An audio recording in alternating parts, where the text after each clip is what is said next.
and we want to jump to the keynote speaker, Andre Confiado, who is an international sustainability project manager. He has worked for many years within the UNEP, like the UN Environment Program, and was in this time focusing on the cities program. So he could also have been a perfect speaker for our cities panel, but we personally thought Andre would be way better for the opening remark. We thought Andre is so inspiring that we want to have him here. And Andre, you're already on stage. How are you doing today? I'm good, thank you very much, and thanks for having me. Okay, I think right now I want to give it right to you. Maybe you could already start to share your slides. Just one short remark to our participants at this point. We will have a Q&A in the end with Andre, and therefore you can use the chat to the right. There's a Q&A tab, which Chris already told you about. Please put your questions in there. We can also, or like in general, we can also vote them up, like you can vote questions up you like in particular. And in the end, I will jump in back to Andre after his keynote, and then we will discuss the questions together. But right now, I'm off screen, and Andre, you have the stage. Perfect. Thank you very much. And it's really, I'm particularly honored to have been invited to give this opening keynote for the EPPC during these special times on COVID. And you know, obviously the topic is very dear to me, having worked on this topic for the past 5 years. So first of all, good morning, good afternoon, good evening, wherever you guys are, and particularly to the people in Berlin, guten Tag. My name is Andre Confiado, and as our moderator said, I'm an international sustainability project manager. I worked for the UN Environment Program for over the past 5 years, supporting the work on circular economy in cities, and that's why I used this title for the presentation today. Also, just a bit of an anecdote, I'm also a graduate of the Sciences Po Master of Public Affairs program, the same program that Tim was in, but a few years later. And EPPC was really part of this life as a student for the public policy people. And I really wanted to thank, first of all, the students of Hertie for organizing the EPPC this year. I know it must have been difficult given the situation and everything, and you guys really managed to get something going here, and it's really great. And also many thanks to Tim Reno for supporting and co-sponsoring the event. And so with that, I'm just going to jump right into the circular economy. And I guess it's really a popular topic at this point, and things are changing quite rapidly. And the lineup of that the students have put up is really great. And I'm sure you're going to hear a lot of interesting things that the different speakers are going to talk about in the next couple of days. But I'm here to share with you a little bit my experience and the knowledge that I've gained over the past few years working on this topic, particularly at the city level. I don't know everything about the topic, obviously, and I'm looking at this from a very policy, socioeconomic perspective. But I'm pretty sure that you guys will hear a lot of great stuff for the next few days. So, jumping in, why did I call it a circularity story? Because well, I spent the first few years of my life in global South countries. I'm originally from the Philippines, but I also lived in India before, and circularity was part of everyday life. There used to be a man who would bicycle around with a cart next to him in the Philippines, shouting out to people if he had leftover aluminum cans, bottles, or newspapers, or everything. And another thing, for example, is I took this picture because I remember this from my childhood in India, when people would had these big milk bottles, like milk cans rather, and then you could fill them up in stations. So you didn't have plastic bottles or anything like that. So I mean, a lot of things were reusable. A lot of things were repairable, even though sometimes they weren't necessarily, shouldn't be repaired. But they were repaired with the means that were available to them. And we talk a lot about food waste as well right now. And there are people out there, especially in the global South, who would pick up food that was thrown away in the trash and then actually take them out and reuse and recook them, actually. And there's even a term for it in Filipino, in the Philippines. It's called pagbag, and that's really what it was. It's making the most out of food waste, especially for people who couldn't buy food. And to be honest, there are a lot of these things that were part of everyday life, And when I moved on and I moved to Europe as well, I realized that there were a lot of these things that have disappeared from global north countries. But you still see some of it in some instances before, and obviously right now with the sustainability push, we're seeing this a lot more. And this has actually stayed with me, and it's one of the reasons why I went into the sustainability field and why I wanted to work on this. So just to paraphrase a little bit, and I think this is something that I would like to emphasize, and I think would be good to be part of the discussions for the next few days, is circularity is part of nature, and we need to go back to the basics. And that's why the title of the event, Coming Full Circle, is actually really great, because this is natural, from the weather systems, food degradation, with the nutrients going back into the soil and being used obviously to grow new plants and food. It's a circular process, and energy transfers and conversions and heat transfers is also a circular process, and that is something that we really need to go back into. And so, just with a few words, and the answer, this narrative that we've come up is a circular economy, and it's been kind of been the go-to thing for the past few years. And I'm putting on the screen here the definition from the EU Commission back in 2015. And I'm showing you here, this is we would call it the butterflies. It's like the circular economy butterfly from the Ellen MacArthur Foundation. And they define circular economy as something to rebuild capital, whether this is financial, manufactured, human, social, or natural, and it ensures enhanced flow of goods and services. And the diagram here illustrates the different continuous flows of technical and biological materials through the value circle. And this is based out of the Ellen MacArthur Foundation, which you'll find really easily online. I'm also putting up here the circularity approach that we were used when that was used and created when I was working at UNEP. And one thing that this diagram actually emphasizes is also the beginning point here on the extraction and reduction by design. So in many cases, we think about circularity as just maybe recycling or waste management or something like that, but it's actually more than that. And we need to think about it in an integrated and systemic way. So circular economy should be inspired by nature, think about the entire value chain, and decoupling natural resource use from economic activity. It's something that we also have to think about. And it's an entire economic paradigm shift. Traditionally, we say that we have a traditional right now take, make, dispose economy, and that we should move on to the reduce, reuse, recycle kind of economic diagram. And I think these are the different points that make circular economy very important. So I'm just going to go in a little bit into the cities aspect, because this is something that is very much important in our time, because circular economy has been talked about a lot at the global national level. But as the event said, cities is where the wealth of the world is, like a big chunk of the wealth of the world is actually generated, close to 85%. But also at the same time, we have more than half of the world's population living in cities, and the vast majority of resource consumption, 70%, and even waste and emissions hovering around 60% are also done in cities. So it's the big part of the problem, but it's also part of the solution, because of this concentration of people and the concentration of knowledge. Innovation would allow you to, try to figure out solutions to the waste and the resource problems that we have. And moving on, we came up with this publication a few years ago. I co-wrote this publication on growing in circles, and I think we started looking at the resource flows in cities. And one of the problems with that actually is that how do you track what's going in and what's going out of a city when there are no hard borders, quote unquote? When you think about it in the traditional sense, from a national perspective, at least, we're at a point of entry.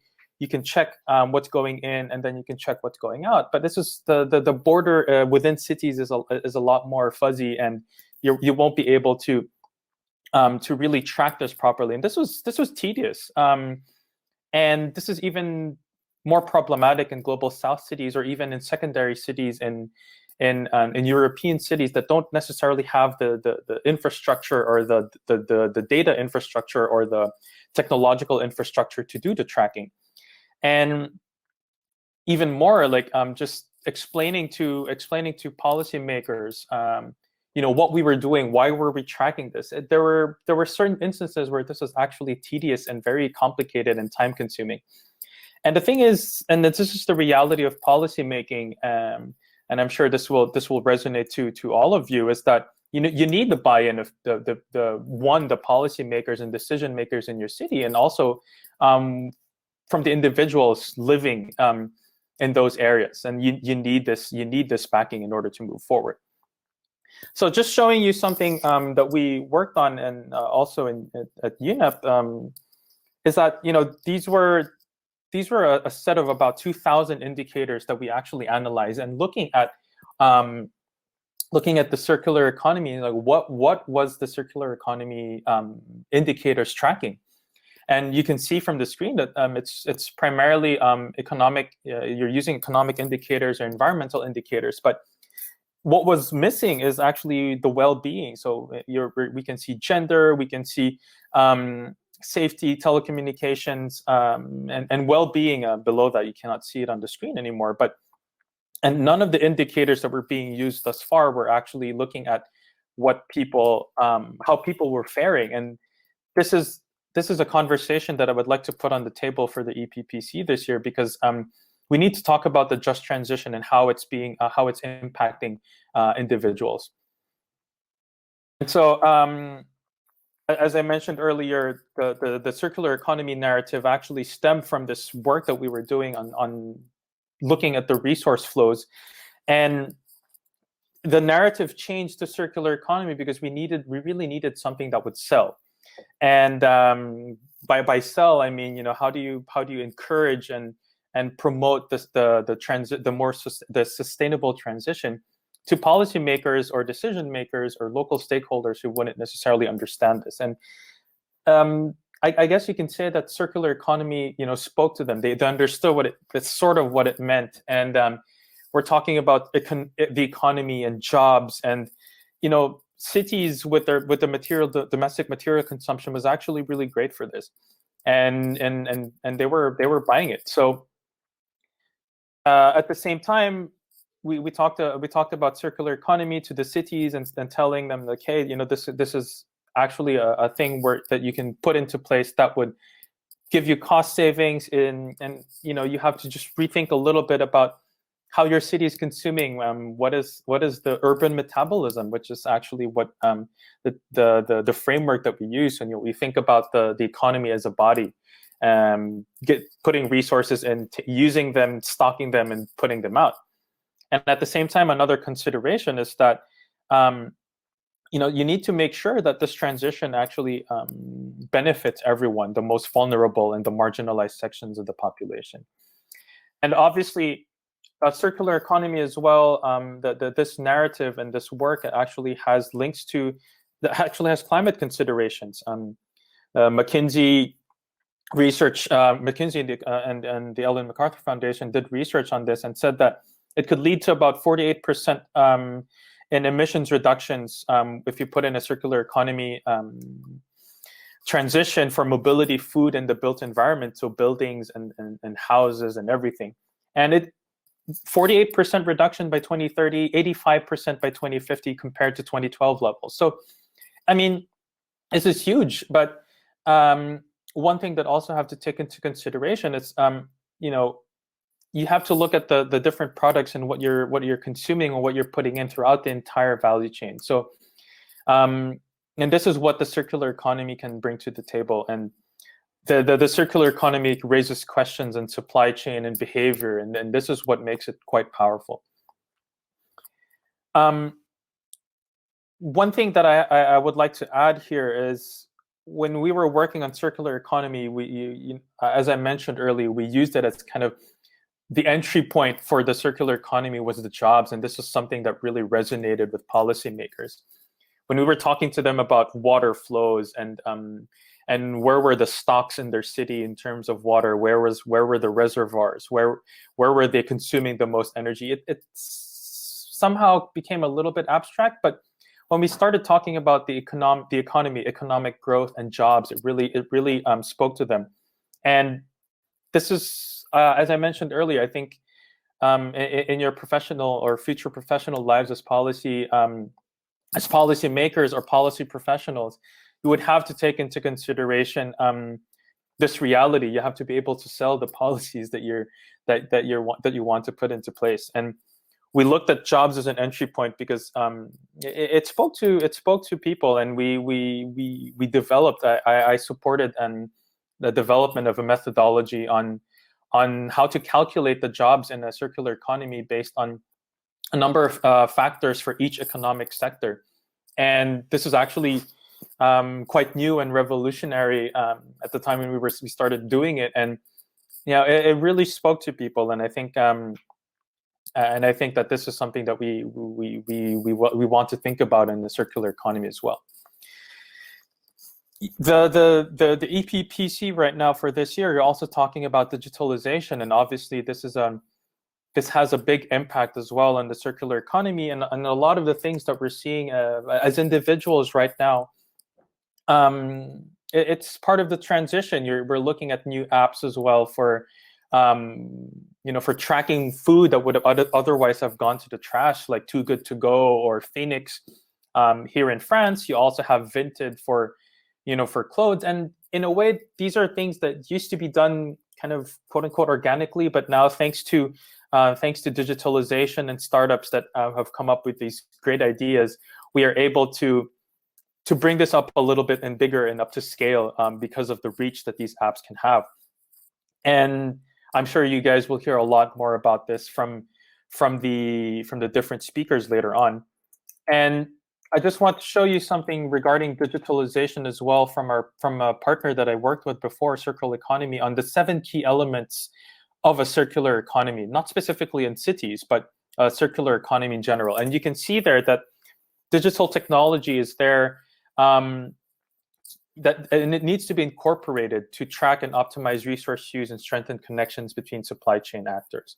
And as I said, it's part and parcel of the circular economy transition. But one thing that we've come to realize, and at least I came to realize when I was working at UNEP, is that the circular economy transition goes through digitalization, but especially in cities, but it shouldn't be the end goal. It should be the means, and the end goal obviously is to have a more sustainable and circular economy. So it facilitates, in my opinion, it facilitates the transition. But your end goal and cities have to not just think about putting up or the state shouldn't just think about putting up electric meters, electronic meters with tracking electricity use, etc. But you also have to think about it in a systemic way and incorporate nature-based solutions into the actions that you're putting in place. And another thing I was asked as well about trade, and this is not really my specialty, and I know that you have these sessions later on this, but one thing that I read from the OECD is that circular economy, you would need to look into it, and there's a need to better understand the potential interaction of international trade and circular economy to ensure the mutual supportiveness of these two areas for an effective circular economy transition. You've all probably heard about actually waste from from the global north being exported down to the global south, and there's sometimes we can think that channeling these waste in other areas is good because it would allow for a comparative advantage in sorting and processing materials and everything. But I think what's important here, it begs the question of continued growth and the global economy. Is it compatible with a circular economy? I don't know. We have seen how there are several issues that can happen when there are disruptions to the global economy, and there's a big elephant in the room right now. We're talking about COVID that has disrupted global trade. we saw how the evergreen shipping container that the ship that got stuck in the Suez Canal and could also disrupt global trade, and events like Brexit, for example, would also hindered and is still continuing to hinder trade and the flow of trade. And I think this is where just the policy of degrowth would come into play. I leave this up to you. I do not know the answer to this, but I think this also has to come in the circular economy discussion. I'll try to move faster here in terms of the circular economy in cities and the urban space, which is what I was working on as well when I was working at UNEP. And one thing that I have to emphasize is that all of the things that I've been talking about so far, and you always have to think about it in a systemic and integrated way, meaning that in cities, the circular economy transition also has to go into the urban planning and the city planning as part of the overall system. This picture that I'm showing here is one of the examples. One of the experts in UNEP always used to use is Hammarby in Stockholm in Sweden, where the circularity is built in together with nature-based solutions, and you have circular building design together with district heating, nature-based solutions to reduce to ensure that the temperatures in this area is more or less stabilized thanks to the solutions that you put into place. So in a city, for example, you think about the planning, you think about building design actually as well, thinking about how building design can be modular so that you can quote unquote just kind of replace certain items and make sure that in 20 years, if you want to change the building or tear down the building, then you can just take bits and pieces and reuse them later on.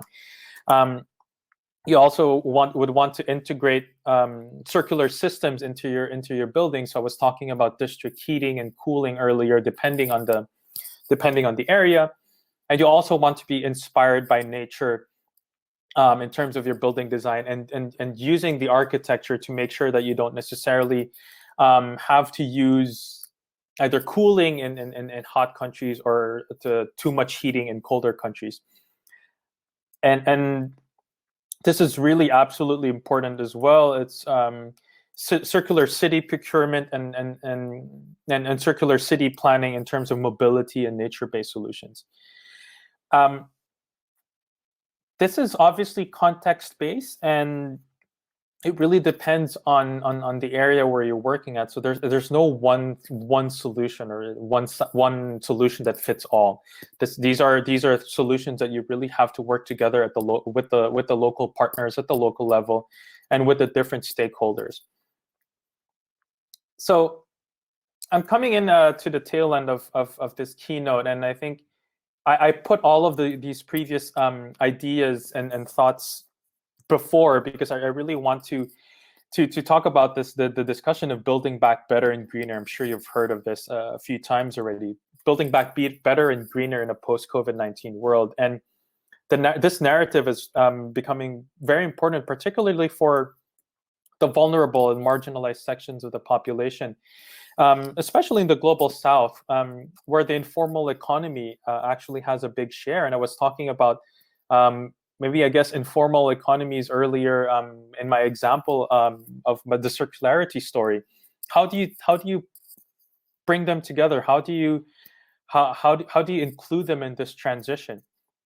And also, we want to think about, how do we go back to basics? How do we go back to making repair accessible again in places where, for example, it's actually cheaper to throw away your phone rather than to have it repaired and change the screen or change the batteries?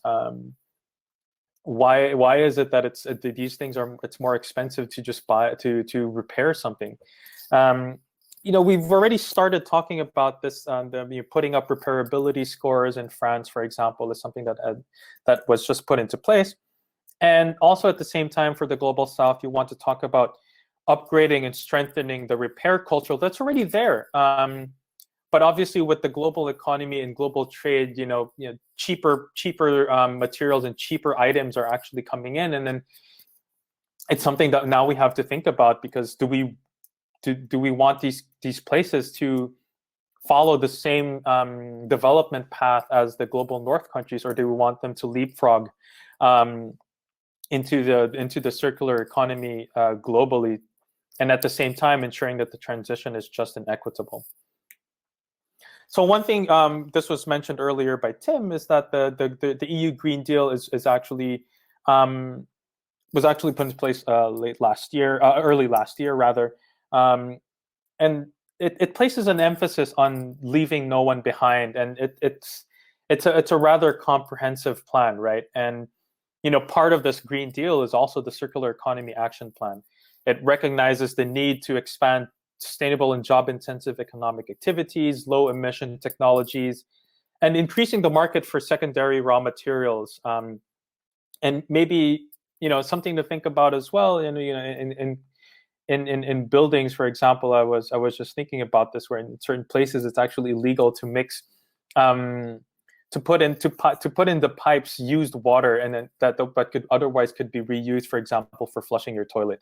You could probably get the water that you use to wash your dishes to use it to flush your toilet, but it's a circular thinking as well, in order to reduce water consumption and water waste, right? But there are certain things that I think we need to revisit as well, and also thinking about do we really need to export waste, or should we try to reuse them as much as possible?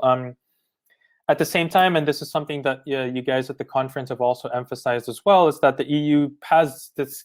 It wants to lead the transition, and it has the most ambitious targets. For example, it was just announced earlier and that we want to reduce by 55% carbon emissions reductions targets for 2030. And the EU really wants to lead this circular economy transition as well, together with other regions in the global south, Latin America, and Asia, and particularly in Africa. And this was really a center point of the Green Deal.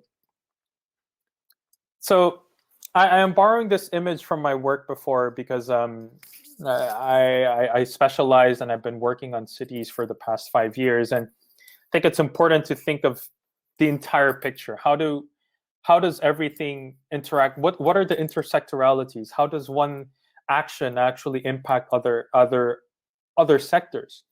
And this image, we called it the SDG flower. This was used in UNEP before, and city level action is critical to deliver against most SDGs. And if you think about how the history of the SDGs, each SDG is actually kind of more or less designed in such a way that action on one would definitely impact all the others. So if I can conclude with some questions that I think would be it's food for thought for you, for the participants, for the students, and you as future policy professionals. In terms of the circular economy, one, should we continue with a global model for the circular economy? Do we continue with this model where we take materials from one country, assemble them in another, and then export them back to a third country where it would be packaged, and then in a fourth country where it's going to be sold? Should we start thinking about how many people can actually live on this planet? I know this is a very touchy topic, but at the same time, we've gone past, and we've gone beyond this paradigm of infinite resources. We have finite resources in the world, and how many people can the world actually accommodate? It's a very touchy topic, and I'm just putting it on the table as well. As I mentioned earlier, think about how do actions in one sector affect another, and how does it affect the individual as well? How does it affect you? And how will the policies that I will be helping develop and put into place affect everyone, and how sustainable are they from an environmental but also from a socio-economic perspective? How do we leave no one behind in this transition, and how do we build back better and greener? And with that, I would like to thank you very much, and thank you once again to the Hertie School students and to IPLI for giving me this opportunity. And I heard that we have a few questions, a question and answer portion lined up. So I'm here to try and answer them. Thank you.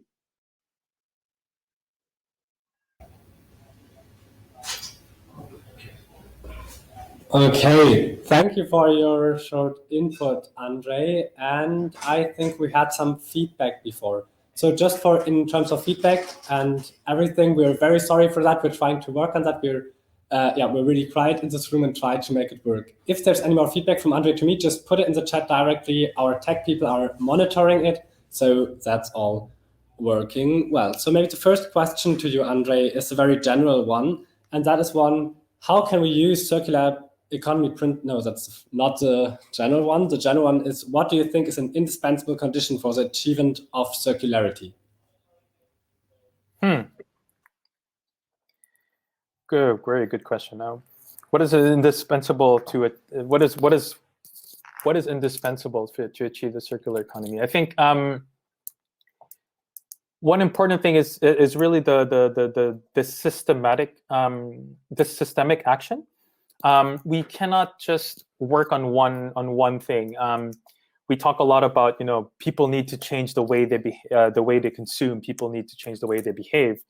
That's great. No, definitely, that's definitely needed. But when you think about it in terms of scale, many large companies would also have their, they have a tremendous impact as well. And obviously, it's important that they also change it. And this is where policy as an instrument can also help in pushing this change forward, both from basically in the production side and also on the consumption side. Yeah. Okay, I think the next question would be a bit around your involvement in cities, actually. The question is, how can we use circular economy principles in resource-drained cities? So it's probably sorry, I didn't hear how to use CE circular economy principles and what, sorry? In resource-drained cities. So I think it's about the global south here. Resource drained. Yeah. Okay. Well, especially for the global south, it's really interesting because this is really part of my reflections and the questions that I myself was asking when I was working on this. Is that when as I mentioned earlier, when you think about it, circular economy principles are there. You don't necessarily have to teach people about circularity because I guess by bare necessity, they have to be circular. They cannot afford to just get something and throw it away, right? So as I mentioned earlier, I think this is for resource-drained areas. I think we just need to be able to provide the improvements, the technologies, or the new ideas that are coming out from the global north and also from the global south that would inspire them to actually develop their own principles. What do they need to do? To be honest, I think we don't really have a lot to teach global south countries about being circular because they still know it. It's just a question of being able to provide these new technologies or new ideas that could help them leapfrog into the new development or economic paradigm that we want to promote. Okay, thank you for that interesting insight. I think we have some more questions in the chat also to all participants. If you want to shoot some more questions, we have around about 7 minutes left. So the next one is rather a bit concerning the EU, especially. And the question is, how can the EU lead the CE transition when it is so dependent on imports like foodstuff and all the other products which you also talked about from Latin America, from Asia, from Africa? So yeah, how can the EU lead the way then? Well, the EU is also, I guess, as a bloc, is one of the largest consumers as well. And I think next to the USA, I think it's one of those places where you can actually push people and push society to actually reduce the consumption. And maybe in a way, this is going to be very it's going to create quite a stir. But I'm both from the global south, but I'm also French, so it's kind of funny that I'm saying this. But I think we should be it sounds very post-colonialist. I'm sorry, but telling people this is not how we should do it. The EU can lead the way by saying we should actually push for a circular economy and don't follow us, right? The EU should be telling global south countries, do not follow what we've done. Do not follow the way the USA has been consuming right now, because it kind of already happened in China to a certain extent. One example that we were using a lot is that the development is so huge in China that China uses the equivalent of, in 1 year, China used as much cement as the US in 100 years, if memory serves me right. And do we want to follow in this development paradigm that obviously has caused us so many problems? And I think that's kind of like the role of the EU, and I think it is on the right track on that. But maybe one thing that the EU should not do is really to be just dictating what other countries or what global South countries should do, because this question in the chat, and I'm seeing it there, should we stay back and let other countries decide on their own? Yes and no. Yes, in the way that yes, the solutions should come from the global South countries. The solutions should come from individual countries and even individual cities. But the EU is there to provide input, to provide ideas, and to provide new technologies or resources, as the leading countries in terms of GDP, and they should be able to provide the resources. I think you just talked about, like in the very beginning of your answer, you talked about that you have to consume less in the end, so that also the EU has to consume less. And I remember in your input before, you said we have to sell these policies. And then my question is, like, how can we sell this? Because a lot of people are not really up for having sold that they should consume less. How can we tackle this problem? Oh, that's a very tough question. I don't know if I have the answer to that. It's the daily life of when you're thinking about policies and seeing how they would affect people, right?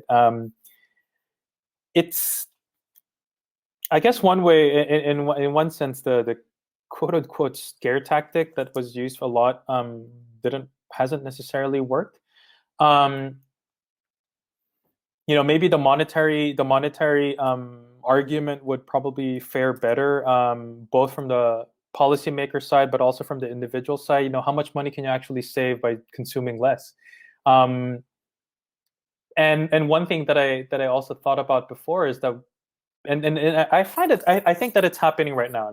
Just watching through TV and seeing how we're targeting consumers. I think